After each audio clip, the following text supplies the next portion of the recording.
everybody, welcome to my kitchen. We're going to make breakfast burritos, but we're going to do them in a way that I can put them in the freezer so we have breakfast in the morning.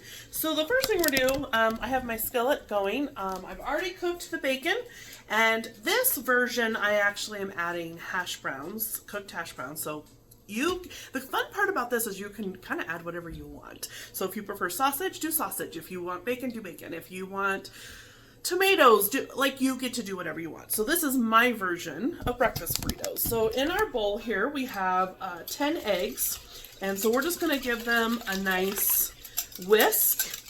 Now, one of the things that Grandma taught me, don't add milk, add heavy whipping cream. So milk has a higher water content, and that's what makes your eggs runny. But because heavy whipping cream doesn't have that water, it makes for a firmer egg.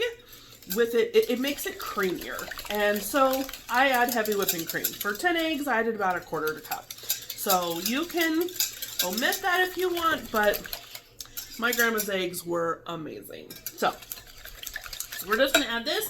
We're gonna add some salt. Probably it's about 1/4 teaspoon. We're gonna add some pepper. We're going to chop up using our twist and chop bell pepper because I have to hide the vegetables. Okay, just peppers. So we just have to disguise them enough so that certain people won't know that they're in there. That's all. That's all. Okay. So we're gonna add in the bell pepper. Be careful of not adding too much of the water from the bell pepper. Now I'm going to add in a teaspoon of 3 onion rub. I love the flavor of our onion rub, and this does allow me to add the flavor of onion without the actual onion, so I only have to disguise so much, right? So we're going to give that another good whisk and have it over to the stove. So in our skillet, we have, that's just a little bit of potato left, but there is bacon grease and some butter. So I'm not adding anything extra. That is going to be enough. This is our stainless steel pan. So it has the stainless steel element, but it also has the mesh on the inside. So I can cook eggs in this and it'll be just fine. So we're going to go ahead and pour in our egg mixture, and we're actually going to let it sit there for just a few minutes and don't touch it. Just like 2 or 3 minutes. Don't touch it.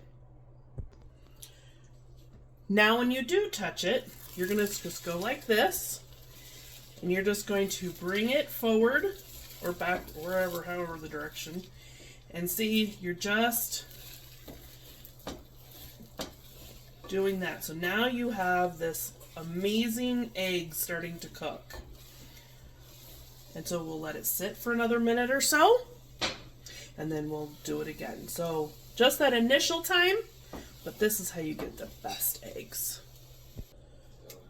Okay, now this part right here requires, you have to be careful.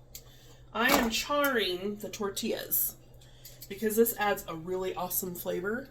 But don't do this unless, especially if you're a kid, don't do this unless mom's around, and, be safe. Make sure you use tongs, and I just want some charring on the tortilla. So that's all we're doing, and make some awesome burritos. Now, depending on how you plan on heating these up, it might depend on how you wrap them. So I'm going to use parchment paper, and I'm going to put them in foil, but I'm going to wrap them in parchment paper first. So I'm going to take some egg, and because I'm going to try and get, let's see, I've got 2, 3, 4, 5, 6 burritos, or 6 tortillas in this stack. So here's our egg. Here's our hash browns. Here's our bacon, and I'm just simply using our 1/4 cup measuring cup just to help me with measurements. Now, one of the things that it says to do, you can do a whole bacon piece, but I don't like that. I like having smaller pieces because then you don't have to worry about breaking it up. So here's that, and then just like normal, there you go. And now you have an individually wrapped burrito that you can put in the freezer.